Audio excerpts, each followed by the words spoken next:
For me, the computer was kind of a symbol of what smart people use, and I didn't perceive myself as intelligent in any way.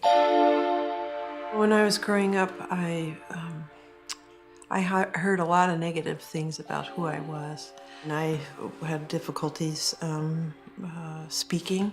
I had a lisp and a stutter, and I had a variety of different labels assigned to me, everything from mentally retarded to mentally ill.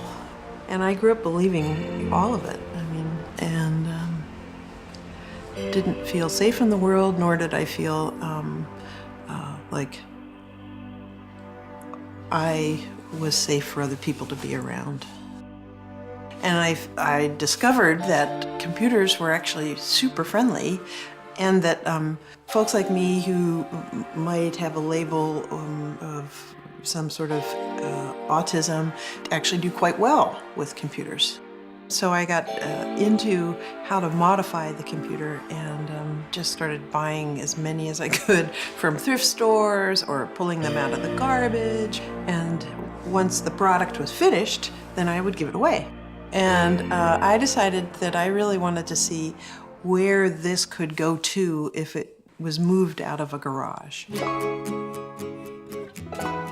At Next Step Recycling, we received donations of electronic material that someone's decided they don't need anymore, and we refurbish what we can and then redistribute it into our community. And then the stuff that is not refurbishable, we recycle. It's our goal that everybody who comes and volunteers learns something new to move them forward in their lives. Came down here one day and volunteered, and that's it. They put me to work. So we offer job and social skills training to folks that may be considered underemployed or unemployable, or have some sort of barrier to them moving forward in the workforce. You have people that you wouldn't think could do anything. I remember there was a blind girl working for a number of months. She earned her computer, and she was really blind. Ed was the first person I gave a laptop to. Ed is a young man who experiences cerebral palsy. We need to get your sister her own computer, huh?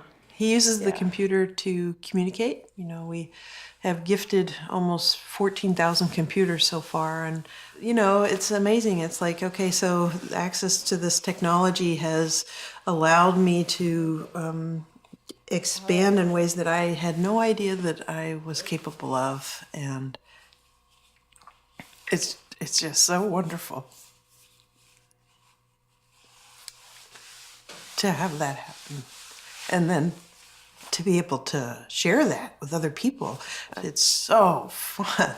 It's so great.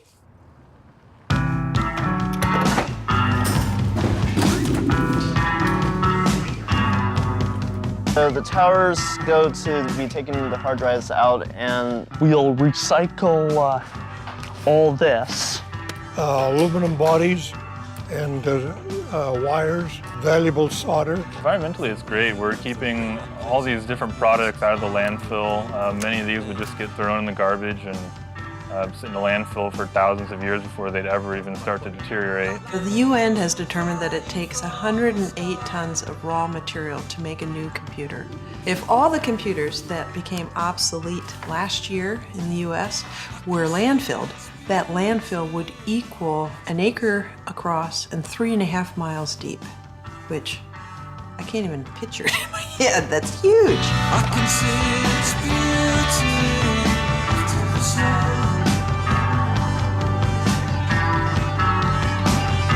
I happen to live in one of the most beautiful parts of the world, I believe. We've got these lovely oceans and these gigantic forests, and you know, I have 7 grandkids, and I really would love for them to have an environment that is not full of toxic materials.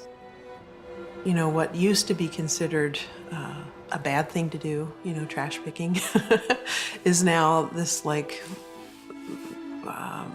social justice tool. It just feels so good, and it gives me so much hope.